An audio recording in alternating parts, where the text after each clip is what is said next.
নমস্কাৰ ছাত্ৰ ছাত্ৰীসকল পিকেজ এডুকেশ্যন চেনেলৰ সকলোকে আকৌ এবাৰ পুনৰ স্বাগতম জনাইছোঁ। আজি এইটো ভিডিঅ'ত আমি আলোচনা কৰিম যে ক্লাছ 6ৰ সমাজ বিজ্ঞানৰ পাঠ নং 20 কৃষি উদ্যোগ আৰু সেৱা খণ্ডত প্ৰযুক্তিৰ প্ৰভাৱ। ইয়াৰ আজি প্ৰশ্নটোখিনি আলোচনা কৰিম। তেনেহ'লে ভিডিঅ'টো স্কিপ নকৰাকৈ শেষলৈকে চাই থাকক। প্ৰথমে 1 নম্বৰ প্ৰশ্নটো আমাৰ দিয়া আছে যে প্ৰযুক্তিৰ ব্যৱহাৰে মানুহৰ জীৱনত কেনেদৰে প্ৰভাৱ পাইছে নিজৰ ভাষাত লিখা। ইয়াৰ উত্তৰটো এনেকৈ লিখিব লাগিব যে প্ৰযুক্তিৰ ব্যৱহাৰে মানুহৰ জীৱনত যথেষ্ট প্ৰভাৱ পেলাইছে। প্ৰযুক্তিৰ জ্ঞানে মানুহৰ শাৰীৰিক কষ্ট লাঘৱ কৰাৰ লগতে মূল্যৱান সময় ৰাহি কৰিছে। কৃষি উদ্যোগ আৰু সেৱা খণ্ডত প্ৰযুক্তি ব্যৱহাৰৰ ফলত উৎপাদন আগতকৈ বৃদ্ধি পাইছে আৰু এইবোৰ খণ্ডত নিয়োজিত মানুহৰ আৰ্থ-সামাজিক দিশতো প্ৰভাৱ পৰিছে। কৰ্মসংস্থাপন বৃদ্ধি পাইছে তথা জীৱন যাত্ৰাৰ মান উন্নত হৈছে। এইখিনি লিখিলে হৈ যাব। তাৰপিছত আমাৰ 2 নম্বৰ প্ৰশ্নটো দিয়া আছে যে কৃষি আৰু উদ্যোগ খণ্ডত প্ৰযুক্তিৰ ব্যৱহাৰৰ ফলত কি পৰিৱৰ্তন আহিছে। ইয়াৰ উত্তৰটো লিখিব লাগিব এনেকৈ যে কৃষি আৰু উদ্যোগ খণ্ডত প্ৰযুক্তিৰ ব্যৱহাৰৰ ফলত তলত দিয়া ধৰণৰ পৰিৱৰ্তন দেখা গৈছে।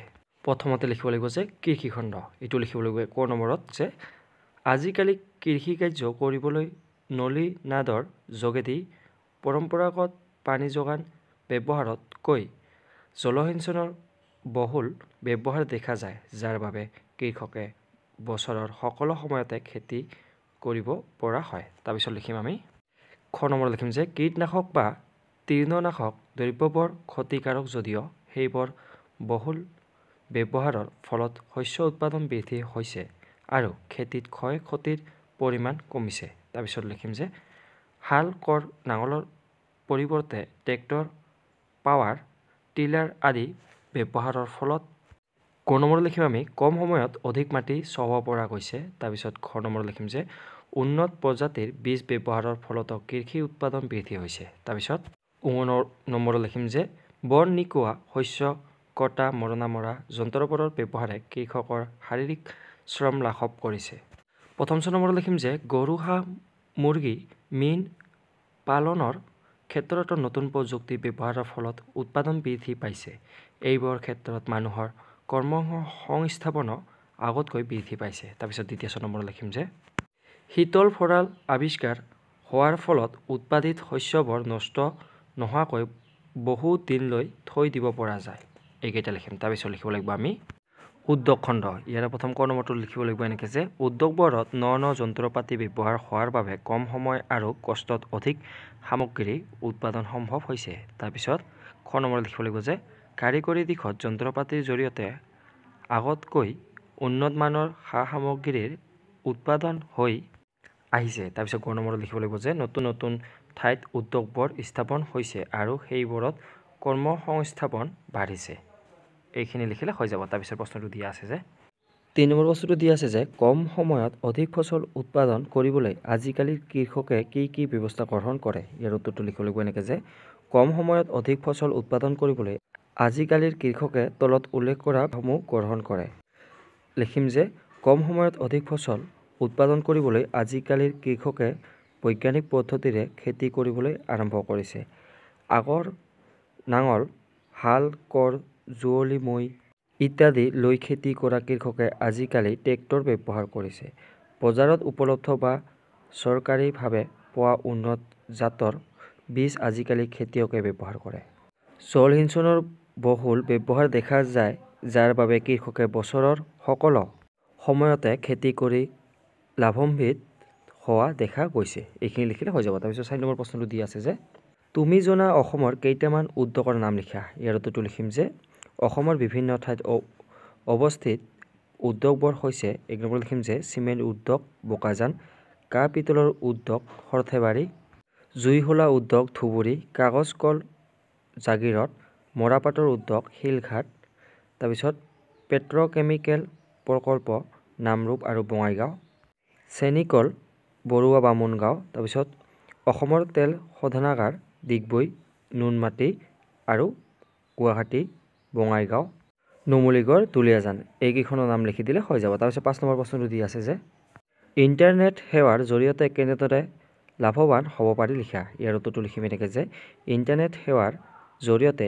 এতিয়া মানুহে ঘৰতে বহি দেশ বিদেশৰ বাতৰি গ্ৰহণ, প্ৰেৰণ আৰু সংৰক্ষণ কৰিব পৰা হৈছে। ইয়াৰ দ্বাৰা বিভিন্ন বিষয়ৰ অলেখ তথ্যপাতি সহজতে সংগ্ৰহ আৰু সংৰক্ষণ কৰিব পাৰি। মনোৰঞ্জনৰ বিভিন্ন কাৰ্যসূচীও এই সেৱাৰ যোগেদি লাভ কৰিব পাৰি।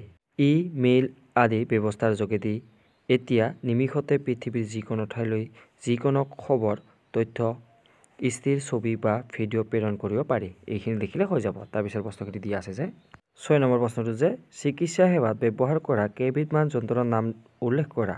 সেইবোৰৰ সহায়ত কি কৰা হয় শিক্ষকৰ সহায়ত জানি লোৱা। ইয়াৰ উত্তৰটো এনেকৈ লিখিলে হ'ল যে থাৰ্মোমিটাৰ শৰীৰৰ উষ্ণতা জোখা হয়, ষ্টেথস্কোপ হৃদযন্ত্ৰ স্পন্দন জোখা হয়, আল্ট্ৰাছাউণ্ড শৰীৰৰ ভিতৰৰ জীৱন্ত ছবি নিৰীক্ষণ কৰা হয়। তাৰপিছত এক্স-ৰে এবিধ বিশেষ ধৰণৰ ৰশ্মি ব্যৱহাৰ কৰি শৰীৰৰ ভিতৰৰ কঠিন অংশ যেনে হাড়, দাঁত ছবি লোৱা হয়। তাৰপিছত চিটি স্কেন এইটো লিখিম যে কম্পিউটাৰ আৰু এক্স-ৰেৰ সমাহাৰ থকা এই যন্ত্ৰৰ দ্বাৰা শৰীৰৰ ভিতৰৰ কোনো অংশ নিৰীক্ষণ কৰিব পাৰি। MRI এবিধ যন্ত্ৰ যাৰ জৰিয়তে বৈদ্যুতিক তৰংগ পাৰ কৰি মগজুৰ ছবি লোৱা হয়। তাৰপিছত 7 নম্বৰ প্ৰশ্নটো দিয়া আছে ইয়াৰ পিছত প্ৰযুক্তিয়ে যাতায়াত ব্যৱস্থালৈ অনা পৰিৱৰ্তনসমূহ আলোচনা কৰা। ইয়াৰ উত্তৰটো লিখিলে হ'ল যে এনেকৈ প্ৰযুক্তিয়ে যাতায়াত ব্যৱস্থা পূৰ্বতকৈ অধিক পৰিমাণে সুচল আৰু খৰতকীয়া কৰি তুলিছে। চকাৰ আৱিষ্কাৰৰ পিছৰে পৰা মানুহে বিভিন্ন ধৰণৰ যান-বাহন প্ৰস্তুত কৰি ল'ব পৰা হ'ল, যেনে চাইকেল, ৰিক্সা, মটৰ গাড়ী, ৰেলগাড়ী আদি। উৰাজাহাজ, বিদ্যুৎ চালিত ৰেল, মেট্ৰ' ৰেল আদিৰ সহায়ত নিমিষতে বহু দূৰ বাট অতিক্ৰম কৰিব পৰা যায়। ডাঙৰ ডাঙৰ জাহাজৰ সহায়ত নদী, সাগৰ, মহাসাগৰ আদি জলপথেৰে বহু হাজাৰ টন গধুৰ মাল বস্তু পৰিবহণ কৰিব পাৰি। এইখিনি লিখিলে হৈ যাব। তাৰপিছত প্ৰশ্নটো দিয়া আছে ইয়াৰ পিছত 8 নম্বৰ প্ৰশ্নটো দিয়া আছে যে কম্পিউটাৰ আৰু প্ৰজেক্টৰে শিক্ষা প্ৰসাৰত কেনেদৰে সহায় কৰিছে শিক্ষকৰ সহায়ত আলোচনা কৰি লিখা। ইয়াৰ উত্তৰটো এনেকৈ লিখিলে হ'ল যে কম্পিউটাৰ শিক্ষা প্ৰচাৰৰ এক অন্যতম মাধ্যম। ইয়াত বিভিন্ন বিষয়ৰ তথ্যপাতি বৰ বহু দিনলৈ নষ্ট নোহোৱাকৈ ৰাখিব পাৰি। তথ্যপাতি মজুত কৰি ৰাখিবলৈ ইয়াত কেতিয়াও ঠাইৰ অভাৱ নহয়। ছাত্ৰ-ছাত্ৰীয়ে প্ৰকল্প, ছেমিনাৰ আদি শৈক্ষিক কাম-কাজবোৰ কাগজ-পত্ৰ খৰচ নকৰাকৈ কম্পিউটাৰ মাধ্যমেৰে সহজে কৰিব পাৰে।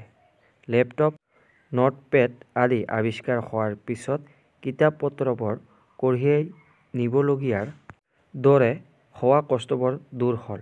এই সুবিধাসমূহৰ বাবেই আধুনিক যুগত শিক্ষাৰ ক্ষেত্ৰত কম্পিউটাৰ বহুলভাৱে ব্যৱহাৰ হৈ আহিছে।